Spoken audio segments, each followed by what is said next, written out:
Hello everyone, it's David again, and I am here for Babylon 5, Season 2, Episode 8, A Race Through Dark Places. I do want to apologize. If you look, it's been several days since my last upload. I'm having internet, I don't know, issues or what have you, but it is taking 3 days, 2 to 3 days for my episodes or commentaries to upload to YouTube.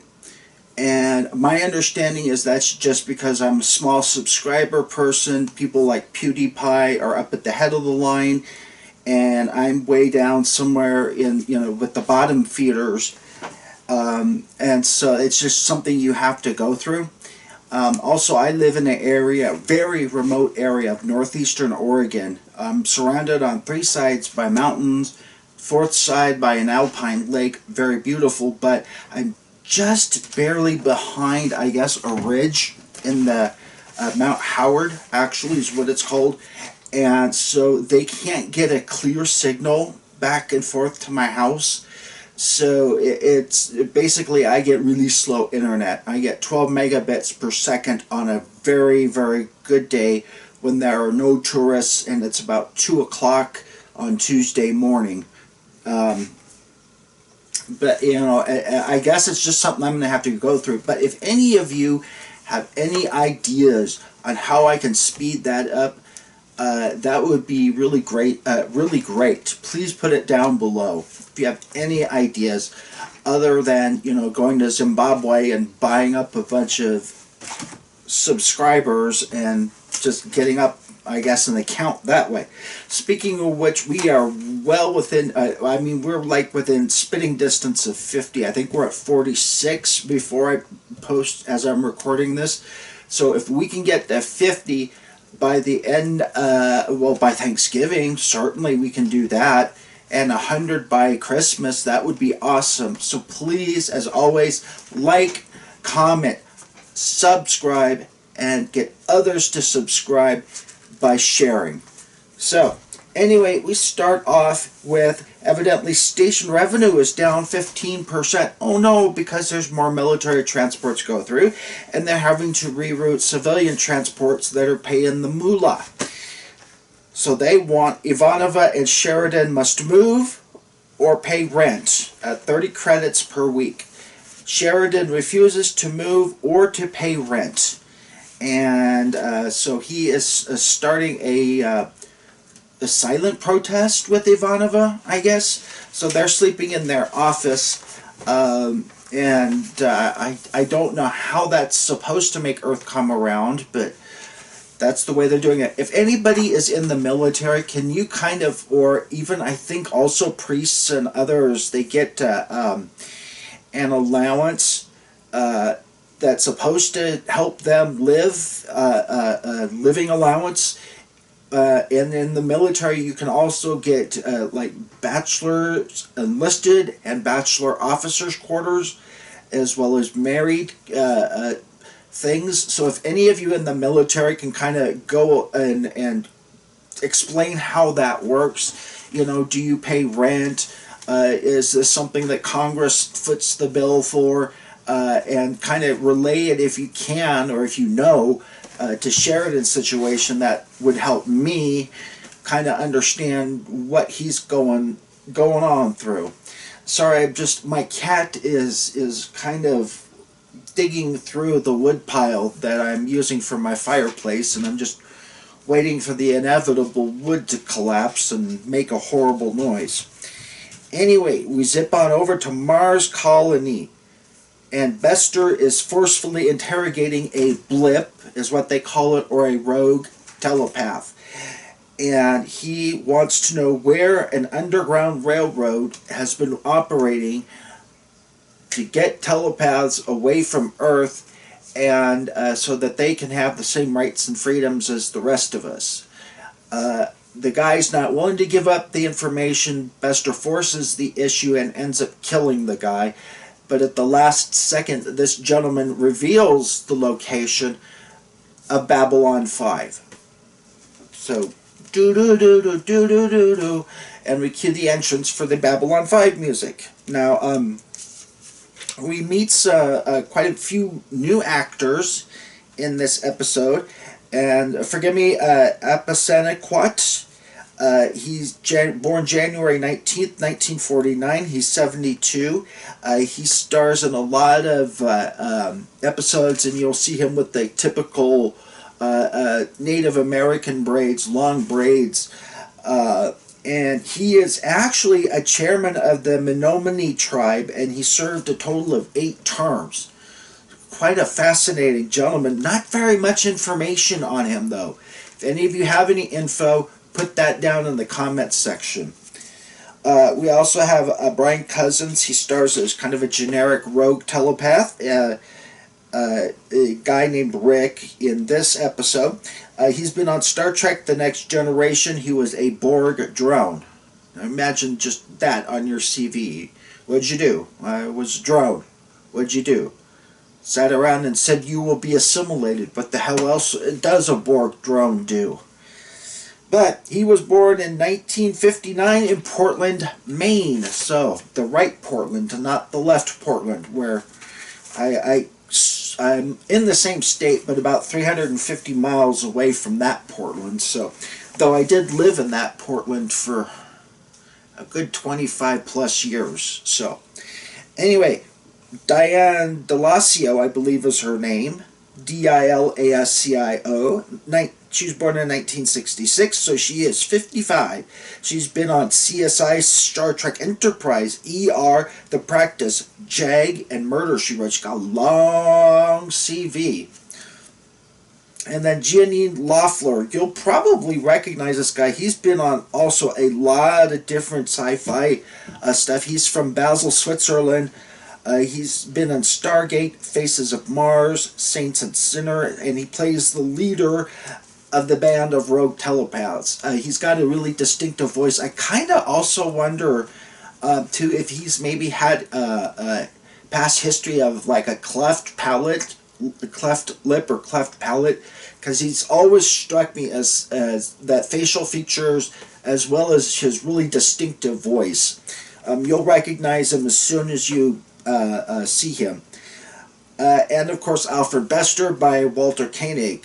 Do I really even have to explain his CV? If you have anything to do with sci-fi, you obviously know who Chekhov, Mr. Chekhov is, or is, because he's still alive.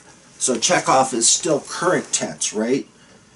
Or is it past tense because his character has long been in the past, I guess. Anyway, Bester is accosted by the telepaths with the murderer sound in the background of the Zocalo when he's trying to sit down and have a little powwow with Talia. Because remember, he didn't end things so good with Talia. He kind of tried to kill her lover, Jason Ironheart, if you remember that episode. That's going to figure prominently in this episode. JMS tends to use music in the background a lot in this episode as ways to kind of signal where he wants your mind to go. You'll hear Jason Ironheart's theme music in the background quite a bit when he wants you to think of, oh, yeah, there was that Ironheart dude. Going to figure prominently in this episode. Anyway, the telepaths end up coming up with a plan that they're going to just have to kill Bester. There's no doubts about it. Either they go back to Psy-Corps or Bester dies. And so they're saying Bester dies. Sheridan and Delenn end up going out to dinner together. Delenn wants to learn how to be more human, and she buys a very svelte, I guess would be the word, black dinner dress. And she says, well, it certainly lived up to its name. And Sheridan's like, what do you mean? And she said, well, the woman who sold me this dress said that I would turn heads, as we all know in American slang. And sure enough, heads were turned to the point that Sheridan had to, go to somebody who was leering at Delenn and say, can I help you? You ever had that episode happen? Just, when someone's sitting there and they got, it's like, hey, dude, what is your problem? my date's hot looking, that doesn't give you the right to sit there and leer at them. If any of you have had a situation and how you handled it, put it down below. I'm kind of a little bit like Sheridan at some point. I would be like, yeah, excuse me, can I help you? You have trouble with your eyeballs or something? Put them back in your head and the other direction. Anyway, they end up talking at this dinner date at the restaurant. Sheridan starts telling a cat story, and we learned that Minbari have something called Gox. I guess she said it's a creature kind of like a Minbari cat, and she said it's basically the universe's way of telling us not to take ourselves too seriously. And any of you that have been following my commentaries know I do have a brand new 4-month-old kitten, and let me tell you something, he's been quite the handful. Last night he discovered the joys of toilet paper, and so I ended up with about 2 rolls of toilet paper shredded all over my bathroom. He had quite an interesting and fun time with himself. Anyway, we go flip on over, and Talia's talking in the mirror to herself, and she starts having flashbacks of Jason Ironheart. She uses her newfound telekinetic abilities to impale a penny into a wall. Now you got to be real good to do that, because one of my hobbies is coin collecting, and I know how hard those suckers can be. And it was a American wheat penny, and she just right and impaled it right into the wall. I would say at least half that coin went into the wall. And she makes a comment that really interesting. She says, "He's been in my mind twice today. Why hasn't he seen this?" Was that the other part of the gift? Kind of her concentration floats off, and you can hear Ironheart's music starting to fiddle around in the background. And so at this point, we are starting to gear up Talia Winters for something special. Now, as we all know, that unfortunately did not happen. For those who are unaware, Talia Winters and Jerry Doyle, who plays Michael Garibaldi, they were married and going through a nasty divorce at this time. And so J. Michael Straczynski, because Garibaldi, I guess, was on a run of show contract, meaning that he was on a contract that he went all the way from beginning to the end of the arc. And so basically he wrote Talia Winters, Andrea Thompson is her name, real name, wrote her out and kept him going, as we'll discover later. Basically, as Sheridan and Ivanova are sleeping on their in their office, and they start, or I should say, Sheridan starts sharing some jokes.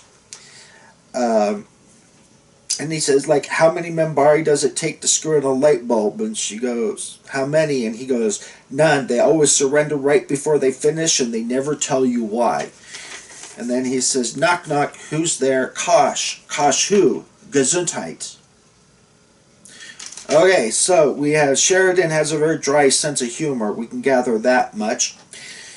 We zip on over, and the group of rogue telepaths appear to be assembling some illegal weapons that they've got on board Babylon 5, and they're going over their plans to kill Bester. Now, be interesting to know what would have happened if they would have succeeded at this point in killing Bester.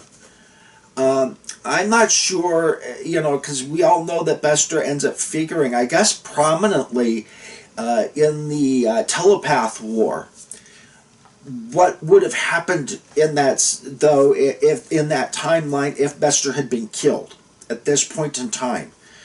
I got into an interesting discussion with one of my Jewish patients about, would you have killed Adolf Hitler if you could have? And I said, well, any time before about 1932, I would definitely have taken that shot.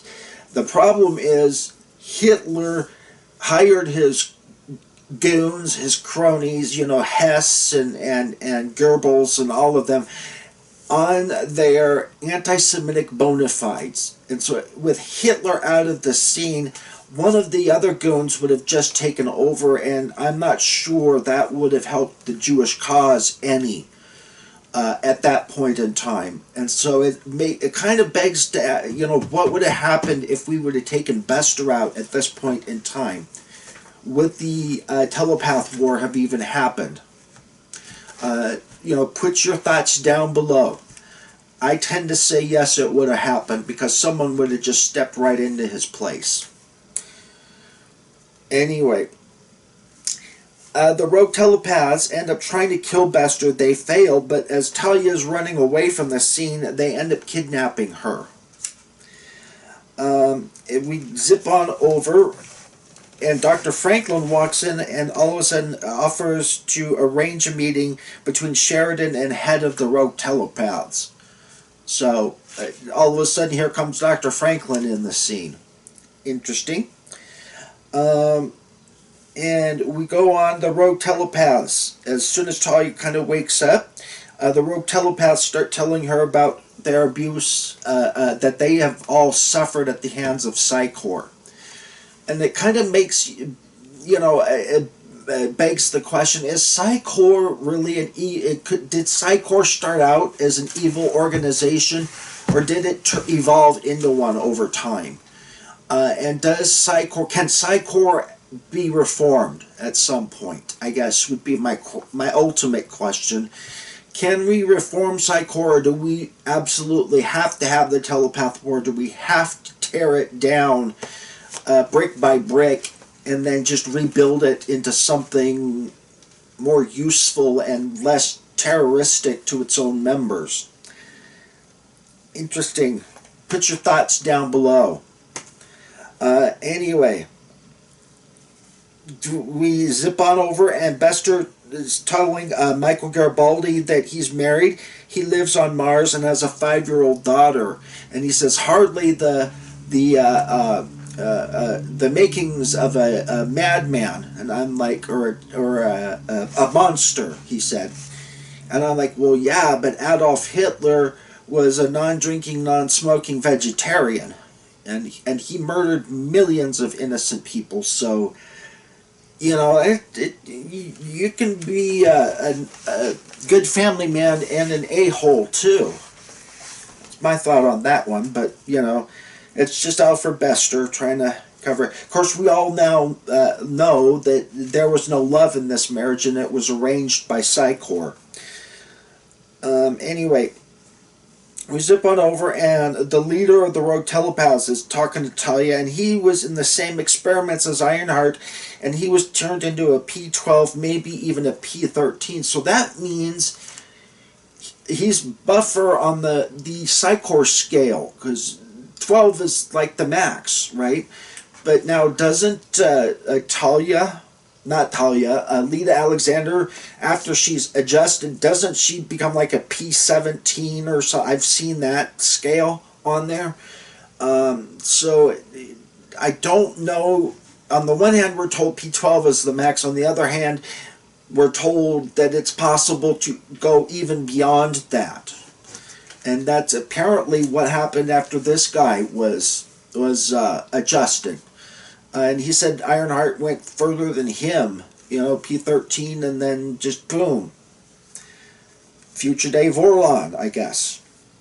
We zip on over, and Sheridan goes to meet the head of the railroad, and Dr. Franklin walks up and says, hey, it's me. Just, wanted to see if you could be trusted, I guess. We zip on over, and we come in to Bester trying to confront a group of rogue telepaths, and you hear Ironheart's music cueing in the background again, and we come out, and Talia appears to help Bester, but it's all a fiction that they have planted in Bester's mind, and Bester walks away happily and drops the whole subject, we think. So it kind of goes to, as the head rogue telepath is talking to Talia, you know, you are more than you know. And she goes, well, then what am I? And he says, the future. So we're trying to build Talia up to something really big. I wonder in the new episode, are they going to have a Talia Winters?